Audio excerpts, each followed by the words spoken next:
amongst our organizations. With everything being virtual this past year, we've lost a sense of connection in the real work we do on a daily basis. And so for us to all be here together face to face will only create and strengthen our bonds so that we can know how to support one another in the future. Most especially when it comes to hate crimes, discrimination, bystander intervention, any types of workshops.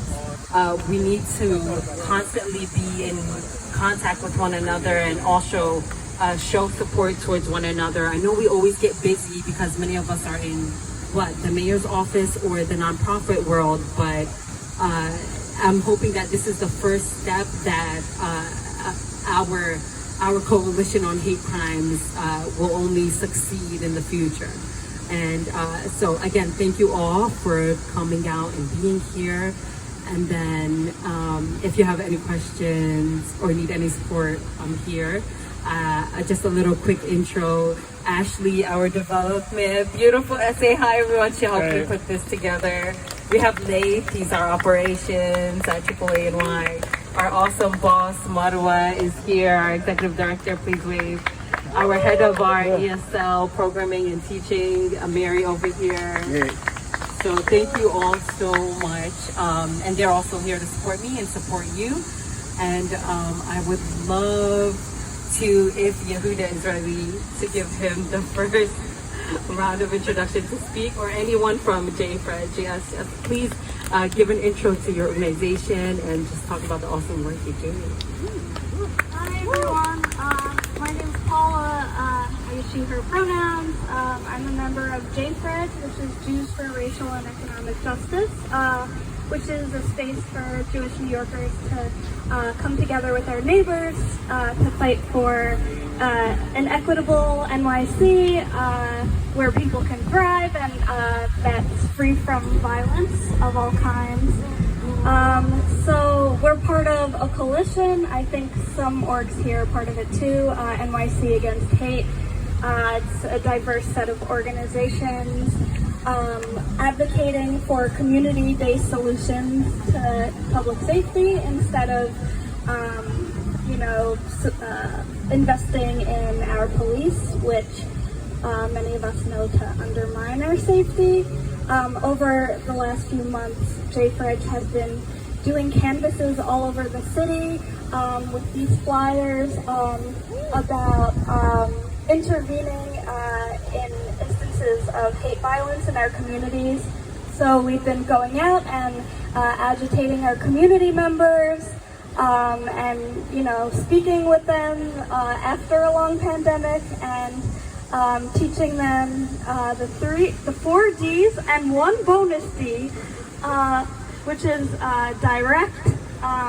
If there's someone perpetrating violence in your community, you can be an upstander. A calm upstander, speak directly with that person. Delegate, you don't have to do it alone. Bring in the people around you to help you. Distract. Delay, which is supporting the person who this violence has been perpetrated upon during the event, after the event, making sure they get what they need and educating our communities on why this is happening. So we've got flyers here if you want to learn more about that. But yeah, this work's been super energizing. Canvassing is hard, people ignore you, and it's really cool when you give the pitch like, hey, do you want to learn about how to be an upstander and not rely on police to keep our community safe? Like, people won't ignore you and they'll want to engage with you. So it's a good reminder that like what we're doing is something a lot of people want to be a part of. Woo, woo. Yeah. Thank you so much. And then next, I'm gonna, of course, pass it to Ravi from the Asian American Federation. Thank you first for being here, and also to his colleagues who are in Queens right now, conducting an upstander training. So, woo-hoo. Thank you so much, Yafa and AAA&Y for putting this together. A lot of my colleagues wanted to be here, but a lot of us are doing the work at the same time and trying to make sure the work is known amongst our allies, amongst people who need it, amongst people who can become safety experts on the ground in lieu of the police. So I'm Ravi Reddy, the Associate Director for Advocacy and Policy at Asian American Federation. We're a nonprofit advocacy organization advocating on behalf of 70 grassroots nonprofit, Asian-led, Asian-serving nonprofits. And so my job is to work at the city, state, and federal level, help spearhead our advocacy efforts. Right now, this is exactly the sort of work that we're focusing on. The 5 Ds, to anyone who's listening, that's our first line.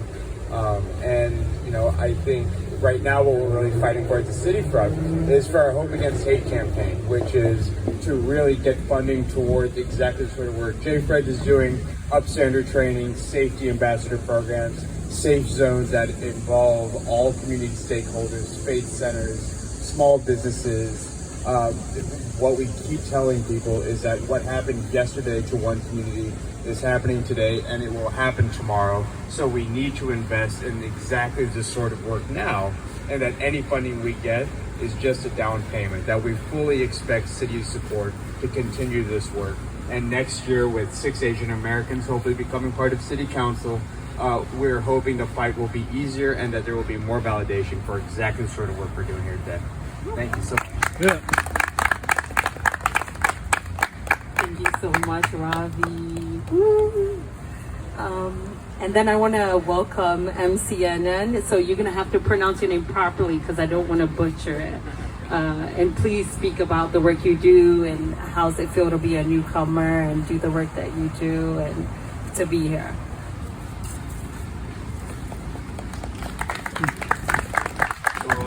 Hi everyone, my name is Salma. It's actually Mama Salma, but it's pronounced Mama, just like Mamadou. I'm not sure if without the do. I just started with MCN, the program coordinator. I'm not sure if you guys have met Ali in the past before. Yeah, he was part of MCN, but he just left out for school and now kind of be taking over his role. So as far as like my position, one of my main roles is to make sure that there's some sort of engagement within the Muslim community throughout the city when it comes to like making them aware of different resources that are around, and also making sure that they have ways to access those resources as well. So one of the things that I've been working on lately is the Excluded Worker Fund that was recently passed. And my goal is to essentially sign up those individuals who couldn't have access to, unemployment throughout the pandemic and, just help them out throughout that. And yeah, I'm very much excited to be working with MCN, and I'm, looking forward to meeting all of you guys and learning from each and everyone here. And I'm happy to be here. Thank you so much, Mama C. You got it. Okay. And thank you for working on the Excluded Workers Fund. We know how difficult that is, and that's also something AAANY is working on through the Advocacy Department and Social Services. And so that's really important since so many undocumented folks had no type of support. And thank you again for that. And then I wanted to introduce Ahmed, and if Abdullah's around, oh yeah, there he is. First, thank you both for coming out and then having your volunteers and participants show up. I hope that they learn and meet everyone here because our organizing circles are really important, especially when things get hectic. Know that you can always reach out to someone somewhere else and they'll be there to support you. All you have to do is ask. So I'm gonna pass the mic to Ahmed or Abdullah, whichever one. Assalamu alaikum. So thank you so much for having us here, for everybody showing up. It's great. So CARE New York is the Council on American Islamic Relations. We're a civil rights and advocacy organization for the Muslim community. We represent the entire state, so it's a lot of Muslims and a lot of territory to cover. A lot of our work is geared towards fighting hate, bias incidents, and responding to discrimination throughout the state. wherever it rears its ugly head, whether that's in our New York City public school system, whether it's through the NYPD's policing tactics, whether it's showing support and allyship for our Asian American community, family, or elsewhere. And so that's really important to us to make sure that Muslims in this state and in this city can live their lives the way they want, practicing the way they choose, freely and without having to make unnecessary or immoral decisions about choosing to work versus choosing to practice their faith. And that's really important.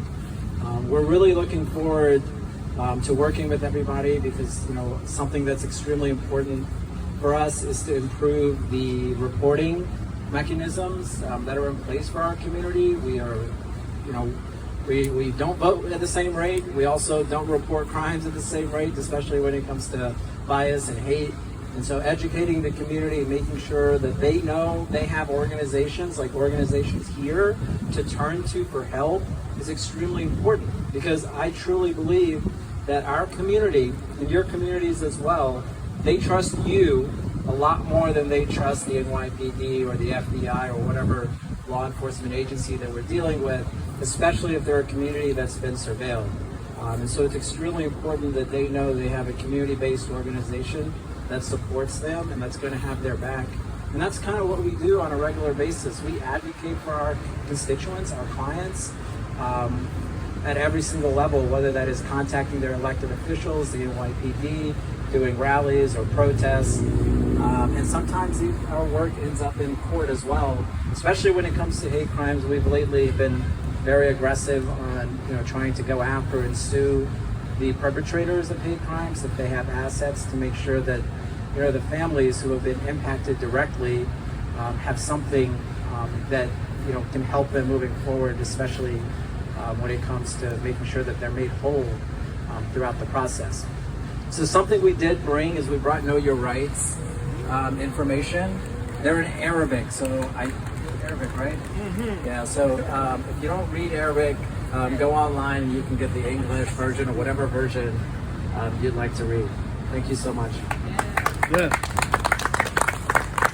Thank you so much, Ahmed and Takir. You've always been there for the community. I know that the organization might not be so big, but the amount of cases you take and deal with, I mean, I can't imagine half the stories. So thank you for all that hard work, and I really appreciate it. I just want to shout out my Yeah. I just want to shout out my volunteers. Shout them out. No, shout them out. Hello everybody. Hello. How we doing? My name is Abdullah Cisse. I'm here with our legal director Ahmed, and I'm the outreach and volunteer coordinator. So the work that he does directly impacts the lives of the hundreds of Muslims that call in on a day-to-day basis for us to review some of the discrimination cases that they've experienced.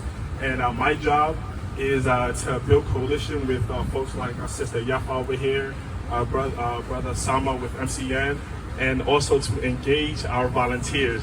Thank you. That's all I want to do today is just to shout them out. Gabriella here, she's from Brooklyn. I'm not sure how long her commute was, but thank you so much for coming out. And brother Hussein over here, all the way from the Bronx. I tell my volunteers all the time that we can't do the work that we do without their help. So thank you all so much. And if anybody else wants to help us do the work, there's some volunteer cards over there. If you know somebody, pick it up and give it to them, so that way we can empower more Muslims. That's all I have to say. Thank you all so much. Yeah.